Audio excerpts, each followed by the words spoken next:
Thank you for listening to the Business Sphere. Don't forget to subscribe and share this episode. My guest today is Eleanor Beaton, the founder of SafiMedia. They are an education and coaching company for women entrepreneurs, looking to double the number of women entrepreneurs who scale past $1 million by 2030. Thanks for joining me today, Eleanor. It's such an honor to be here. I know you're a fellow Canadian, and that's what really resonated with me when we first started talking. So maybe share with the listeners a little bit about your upbringing, your story, and how you became who you are today. I would say it comes down to storytelling, really. So before I was an entrepreneur, I was a business journalist. So I wrote for the Globe and Mail. I wrote for their business and real estate. I covered some of the fastest growing companies in Canada for Profit magazine, which was basically kind of a division or related to Canadian Business Magazine. I put in my time. I feel like I got an MBA, an entrepreneurial MBA, interviewing and studying and writing stories and sharing knowledge about some of the most successful, fastest growing entrepreneurs in this country. Guys like Robert Herjavec, who is now, of course, a shark on Shark Tank. I talked to him way back when, he was still riding private jets. So it was all about, my kind of natural skill of curiosity and storytelling as a former journalist. That really has been like the thread that has run through all of the work that I did through my career as a journalist and in PR and advertising, to my own running my first business, which was like a boutique communications consulting agency, to this coaching and education company that I run today, SafiMedia. Amazing. So I'm going to take a little, back in terms of like your upbringing, your education, and how long were you in the journalism field and industry. So did you go to school here in Canada as well? And did you study? Yeah. So I grew up on the East Coast in Nova Scotia. We immigrated here with my family when from the United Kingdom when I was a kid. My dad was an economics prof. And if you grow up in a small town, maybe some of your listeners can relate to this, the only thing you want to do is get out of that small town as fast as possible. So I actually went, I got a scholarship to go to a boarding school in the US. From there, came back to the University of Toronto, and that's where I studied English and economic history. So really starting to it was the seeds of putting business and economics together with with language and the ability to communicate and tell stories. I worked initially, the first part of my career, I worked in advertising. So I worked in advertising and public relations for a few years. And then just had this moment. I can remember we were discussing whether to put, if it was possible to put billboards on the back of school bus seats. And I was like, this girl is out. You know what I mean? No. And so I, at the time I was writing for some community papers, like community arts papers in Toronto, just loving that storytelling. And so I decided to get a degree in journalism from the University of King's College in Halifax.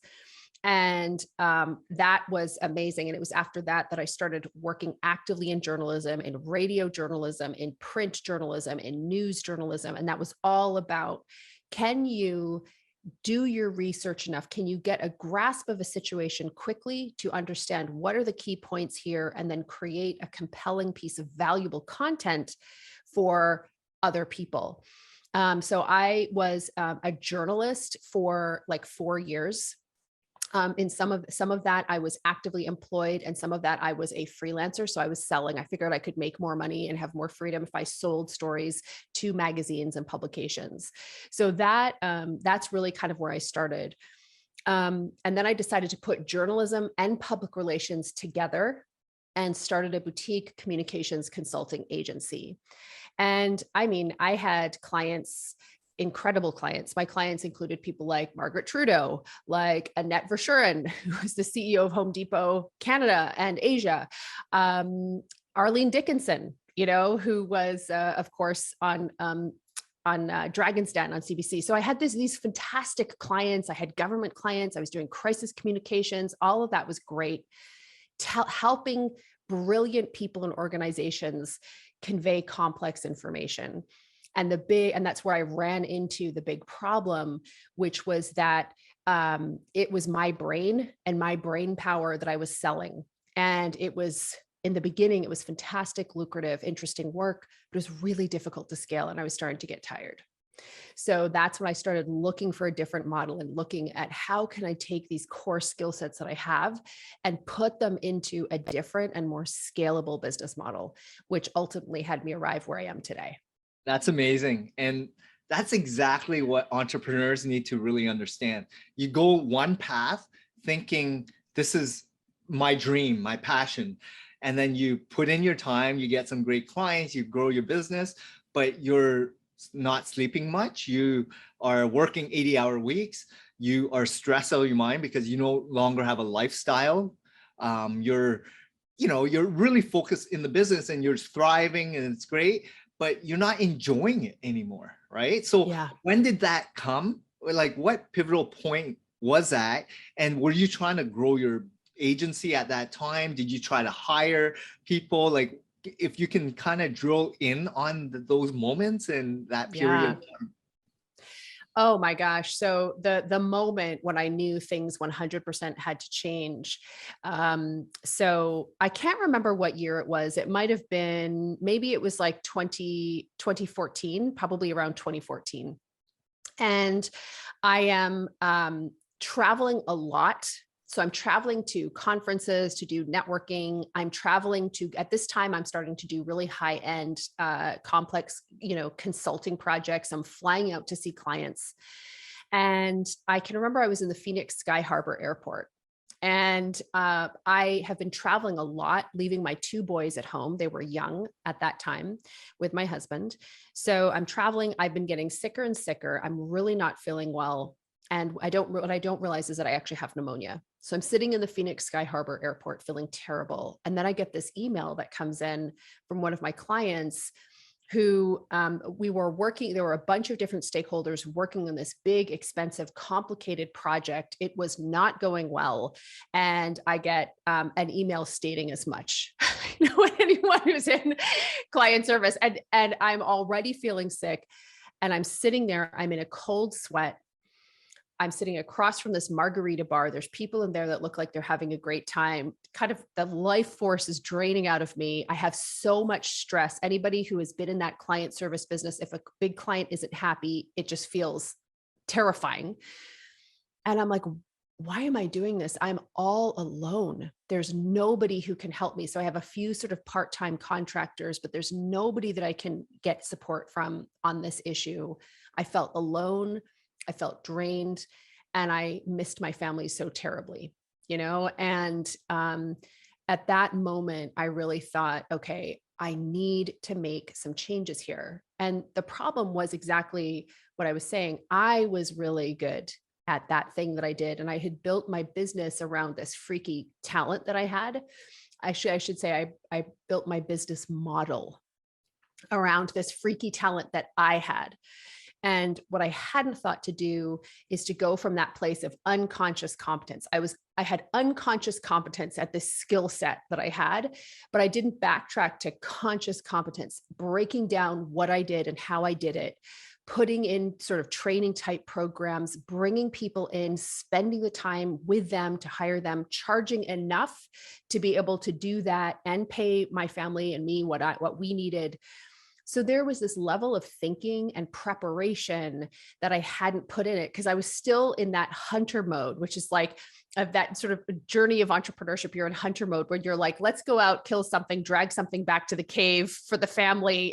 That's how I was operating. And the sad thing though, John, is that by that time, I think I had already been in this state of depletion, of overwhelm, of burnout for almost a year. I mean, I had pneumonia full out. I had to come back, be in bed. I still had to go from Phoenix to Montreal, where I was visiting with some clients. I had to be in bed for a full week after that. And that's when I kind of had my come to the light moment. I cannot continue with this model anymore. It's not working for me. And so that's when I started cutting off sort of burning the bridges, cutting off big lucrative contracts, and put myself in another stressful position to make this new business model work. I mean, this is great that you're sharing this, because I think a lot of entrepreneurs or new business owners or people that have always wanted to be their own boss, for instance, and I'm going to throw some different industries and niches out there. You are a professional PR communication networker for great, getting exposure for people. But then there's tradespeople that have worked for different companies and they've been working so long, they think, wow, I can make more money by getting my own clients, charging a little bit more. But what that business and brand that they were working under, they've already put together systems, processes, procedures, training modules, invoicing, customer service, all the skill set required for this bigger brand, for people to really insure and pay a premium for their service. And you are an employee for this bigger brand, right? So when you try to jump onto business ownership and you don't really know why that business has survived for generations or even decades, right? And you jump on, this huge new burden is going to overwhelm a lot of people because you can't do it alone. Usually business owners, they think it's easier than it really is, right? Like a lot of people don't really assess and really dig deep on what the situation that they are in, because usually people work for a larger company first to kind of get an understanding of what happens in a bigger landscape. And then when they're on their own, they're overwhelmed because they got to take care of finances. They got to know how to price it.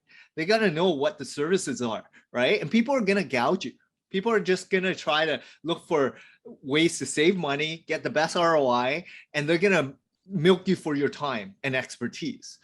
And you have to realize why they're doing that, because you're new and they're taking advantage of you, right? So the big thing is trying to take that step back.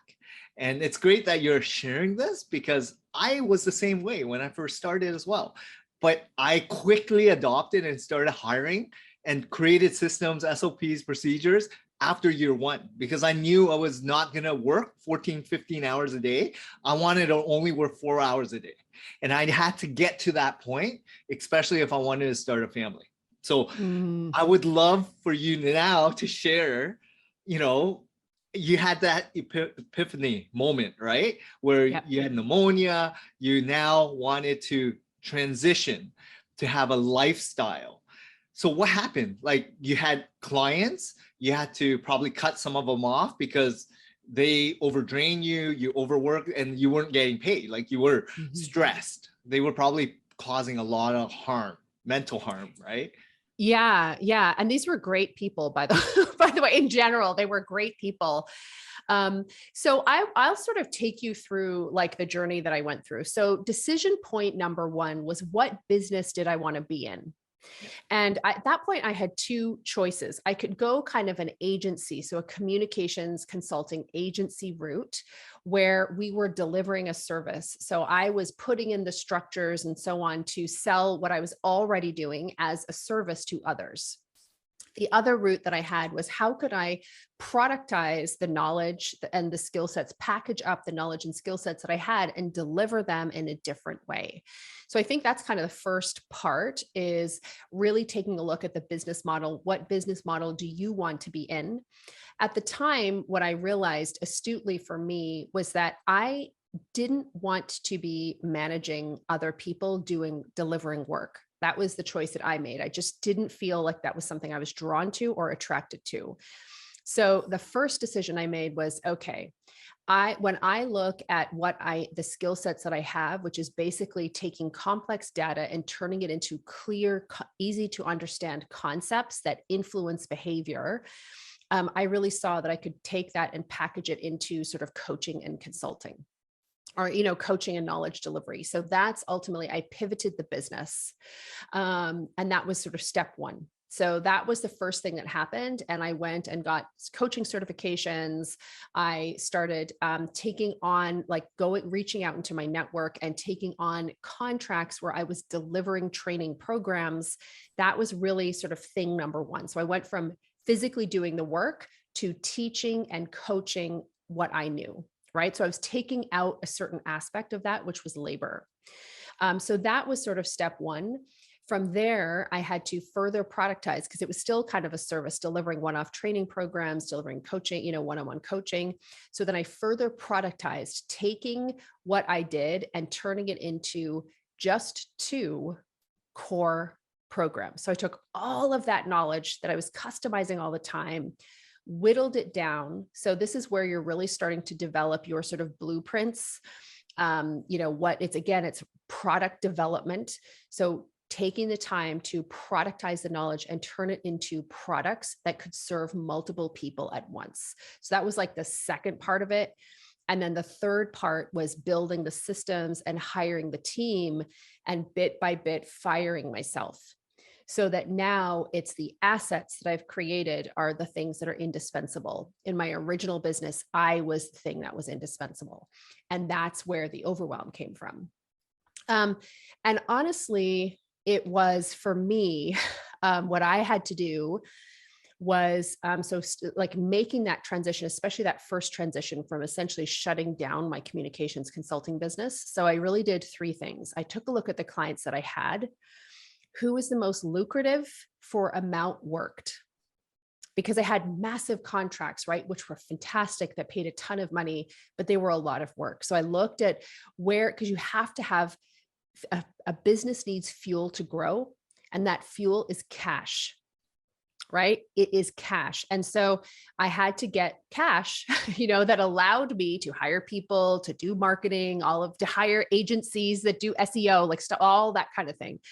So I really started weaning off clients. So I just didn't renew contracts. I completed work, thanked them. I had to say a lot of no's, which was painful when you have customers and clients coming to you cash in hand. Can you do this? It took immense internal discipline to say no to the money. And sometimes I said yes, because I needed to fuel the growth of my company. But that's, and so it just became less and less and less. And so over the first, couple years of my coaching business, I was still getting calls from people who thought I was still in my former consulting business. So I just referred that business out. That's amazing, because then you had clarity on what direction that you wanted to get to, right? And yeah, it's so important, because a lot of people jump into business ownership not knowing what they ultimately want, right? And for you, it sounded like, you had a situation where you felt you wanted to be at home with your family. And usually that's the biggest pillar in life, right? You do certain things to be apart and spend more time with the people that you love. And if that profession doesn't allow you for it, then why are you doing it in the first place? You're stressed, you're working longer than ever, and you're not even there for the special moments and parts of your children's lives, right? So it's amazing to hear that. So how you mentioned it took you a couple years to grow that aspect of your business, and how long has it been operating since then? yeah, And yeah. where do you see yourself moving forward? So basically, there was sort of a changeover period where I was sort of not quite the other business, not quite this business. But I would say that basically by the beginning of 2015, I was fully in SafiMedia, the coaching and consulting business the coaching and education company that I run today. So that really started in full earnest at 2015. Before that, there were, I did a little bit of this, I did, but it was still that kind of merging. It was like an estuary, part freshwater, part salt, well, like both, So 2015 is when it started. And I would say, the biggest shift for me, it was the thing that drives me in business, I would say, is really threefold. And one is, yes, to provide this financial fortress for my family, where it's a container where we can have meaningful experiences together, to provide a fantastic life for them. So that's like part one. Part two is the ability. It's a creative outlet. So I'm a creator, a writer, I always have been. And even as a journalist, I found I still always had to get somebody else to buy into my idea before I could put it out there. And that doesn't happen anymore. Like I am the publisher, so I get to decide. So that's like it's just this innate desire to express. And then the third part is mission. Like I absolutely believe that female founders are the key to driving global gender equity. So that part is huge. So now in my business, initially it was all about, can I do this? And then it was like, can I grow this? And then it was like, can I get other people employed to help me grow this? And each time, each stage is a little harder, takes longer than you think, but the answer every time was yes. And now I look much more broadly. I feel like I'm not as much kind of in the weeds, because there's definitely a part where you are building your business. And when people, when leadership people give you advice, like don't be in the weeds, I'm like, you know what? Who was in the weeds? Walt Disney. You know what I mean? Like Walt Disney, creator of one of the most iconic brands and companies in the world, understood that as a founder, sometimes you do need to be in the weeds building the foundation of your business. So now a lot of that to a degree is in place. And where I am is stepping back and saying, okay, if we're really going to fulfill our mission of doubling the number of female founders who scale past $1 million in annual revenues by 2030, this arm of our business, we've been very focused about who we work with, women who are running service-based businesses. We have excellent best-in-class programs for them. So we are really fully serving this section of our community. But in order to make this impact, we know that we need to shape things at a public policy level, at a funder level. We need to be having conversations with banks. We need to be having conversations with political leaders, with NGOs. And so that's really where we are growing now, which is starting an area of our business, which is called Safi Strategic Insights. And that's where we do stakeholder research. We do consulting projects to really help these big movers do their work with a true gender lens. So we're using the same, like it's back to consulting, but it's so interesting because now in our consulting projects, I learned, you know what I mean? I learned that if the consulting project is based on my personal zone of genius and ability to do it, it's not sustainable. So the difference is that now I'm able to bring other team members along with me to do the work. And I really see myself as a relationship builder and educator, not just externally, but internally in our organization. That's amazing. And I think the growth of and it's time as well, right? And people realize that the more you invest in your business, yes, there's going to be times that you have to struggle. You got to really work through it. You got to feel that pain, that moment of 100%. Reflection and trying to overcome it, right? Like what do you need to do to sustain this for many, many more years, right? And so now you have clarity on your global mission, right? And also, like, you refine your business model. You chose a path because there were so many different options, and you realized there were multiple ways to get to where you wanted to get to, and you chose this one, and you're sticking to it. So that's great to hear, and it sounds like you're having fun as well. So a blast.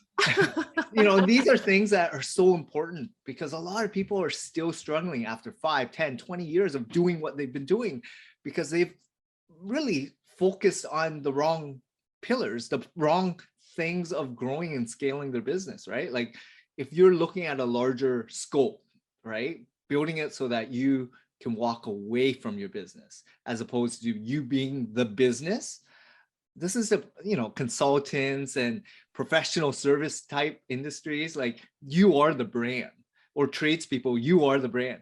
So you got to figure a way to be like the McDonald's of the brand, right? So that you have systems, processes, training. And even if you're a content creator and you have courses, like how do you scale that And this is where the business end of entrepreneurship is actually exciting and fun, right? And this is why I love talking to business owners and entrepreneurs that actually are not, they put in their time, but now they're focused more on the bigger picture, on how do you grow it so that you have this mission, right? To inspire and impact other people to get you closer to your ultimate goal and beliefs. So where do you see yourself? Because I know you have this mission to hit it by 2030. Are you near, close? How has it been the last couple of years during this pandemic? And is it very similar to the same clarity? Like, do you still have that energy and excitement as when you started? Yeah. And I would say that I have more energy and excitement. And the reason is because of something that you just touched on. So, earlier in the business as an entrepreneur, it was all about what I could do. And I saw the value, and I think, I suspect many of the people listening can relate to my experience in this. I saw my productivity and value through that direct work that I did. So I saw the value that I was creating when I saw eye to eye with a client, that I worked directly with them and that they had a breakthrough or they were able to move toward a success milestone in their business. And I knew that I was doing a good job, and that's what made me feel productive. Now I don't work with people in that way. So I had to reorient and reprogram in my brain what it meant to be productive. You have to fire yourself and promote yourself. So as a founder, if you're not constantly focused on firing yourself and promoting yourself, no one's going to promote you, and you're never going to get a promotion, and you're going to be stuck in the same job. And that was the mistake that I made in my first business, So I think that's a huge impact. So because, and I see right behind you the book, Who Not How, fantastic book. It has been that shift. So the more systems that I have in place and structure, the more I'm able to bring people in, the more I'm able to delegate at a higher level. So initially in my business, it was, I always thought you can delegate following a process, creating a process, and a result. And earlier in the business, I could only delegate following a process. Then I started delegating, creating a process. And now I'm able to delegate results because of the caliber of the people that we have and the structure that's already in the business, which means that I'm able to take on more and have a bigger vision without feeling exhausted about how I am going to accomplish it, because I no longer have to have all those answers. And so that's been huge. So as far as how are we doing against our mission, thus far, as we look through, we know that we need to touch, influence, coach, support, inspire an additional 200,000 female founders to scale past $1 million over the course of the next 8 years. So when I look at that and sort of reverse everything from the mission, what I'm seeing is that, like I said earlier, so we can't possibly do that strictly through our programming. That's not efficient. So we need to take a higher level and start developing partnerships and relationships with universities, with people like Pivotal Ventures, Melinda Gates' foundation, as an example, with the players who have the budgets, the means, and the influence to affect thousands of people at once. So that's really what I am looking at. That's where we are looking at who can we. So initially it was like, we're kind of this lone wolf company working with our founders, and now it's much more, no, we're part of an ecosystem of potential partners and stakeholders who are all working toward the same goal. How do we tap into this ecosystem to reach our goal, from a mission-based perspective, advance our business, build capacity in our organization, and really accomplish what we set out to accomplish? So I'd say that's the difference, like initially much more at the level of our business. Now I see this ability to work at a higher level of kind of ecosystem partnership. And that has been a big change. And that's interesting to hear, because it seems like you've matured a lot over many, many years of reflection of where you want to be, right? Like if you're in the weeds and you're going one client at a time, as a consultant contractor, to then maybe going doing some teaching on a room full, doing conferences, to now on a higher level that you're now a reseller. And I look at like, you know, product type businesses, right? Where you can go one-to-one, you can spend money on ads and go direct, or you use suppliers, distributors, or you go after affiliates and they already have a community and you already go after larger stakeholders. That's exactly what it is, right? You now have a wholesale channel or different avenues to impact a larger base. And even myself, I look at different business models, and ultimately, what do you resonate with? What do you really want to do and enjoy? Because scale is one thing, but if you're not having fun doing it, why do it in the first place? Because life is not all about the money. It's all about what really makes a difference in your life. What impact do you want to make?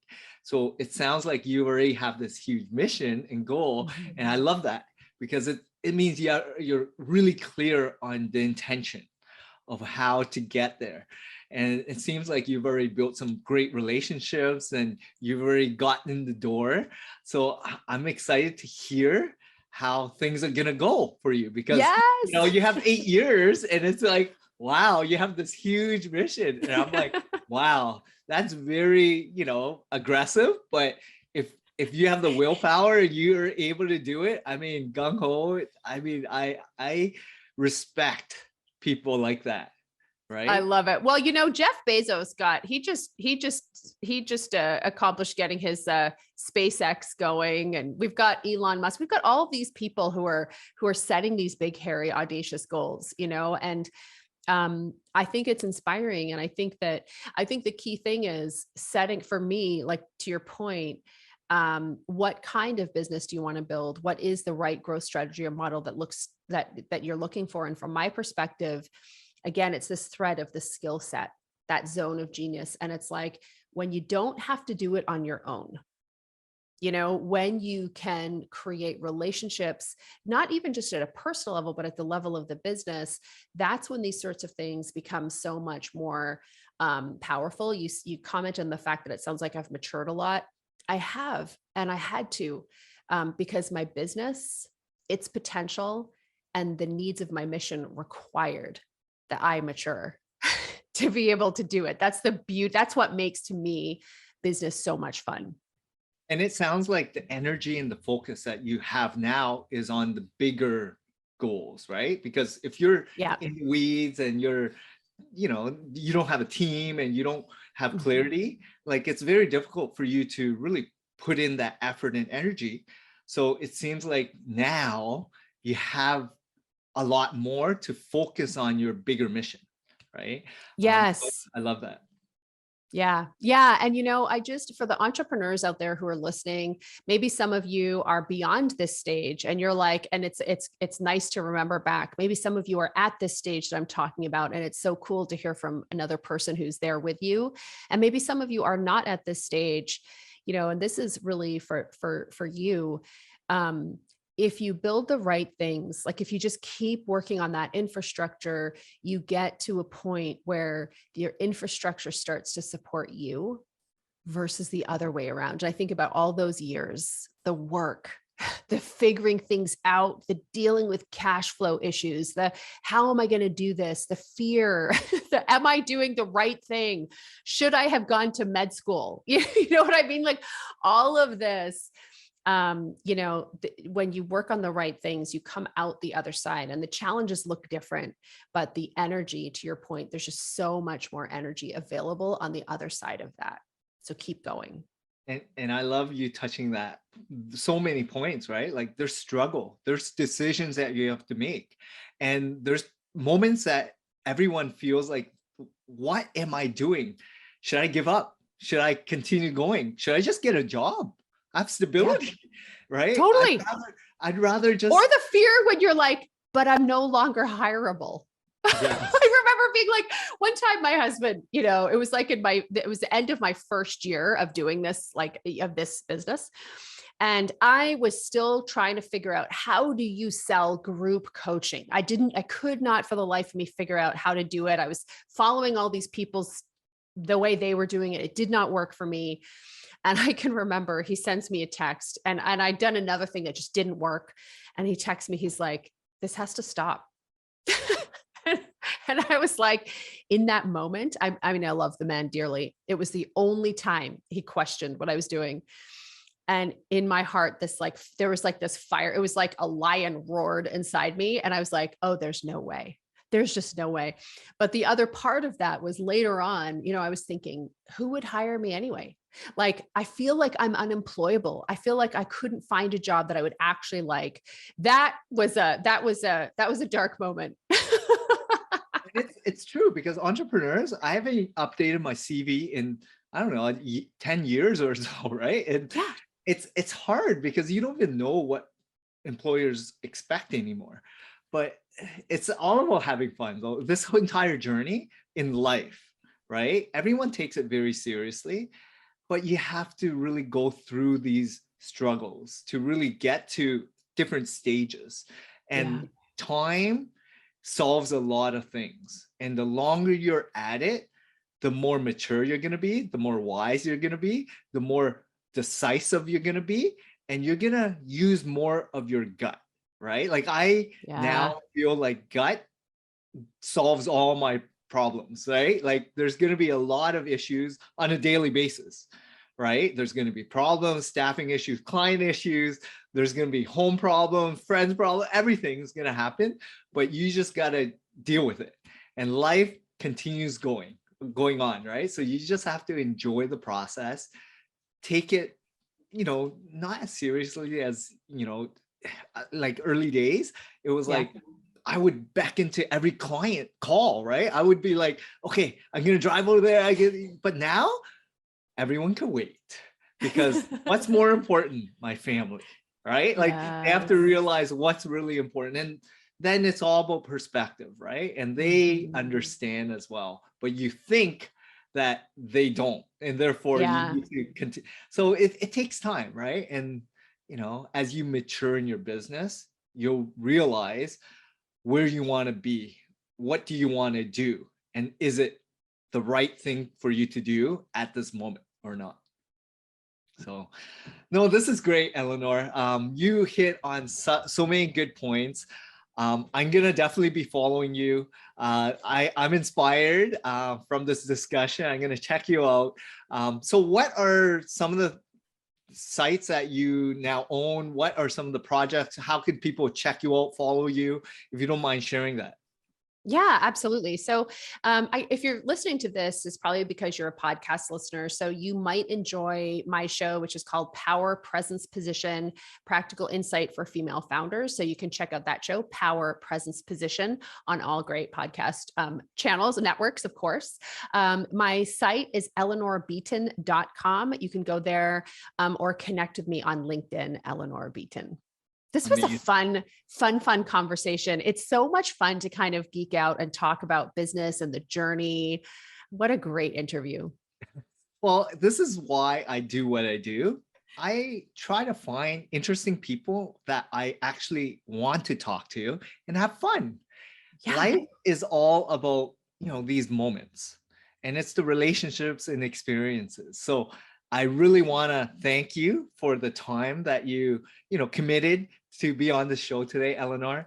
I'm definitely going to be watching you, and let's stay connected. Thank you so much, Eleanor. Thank you.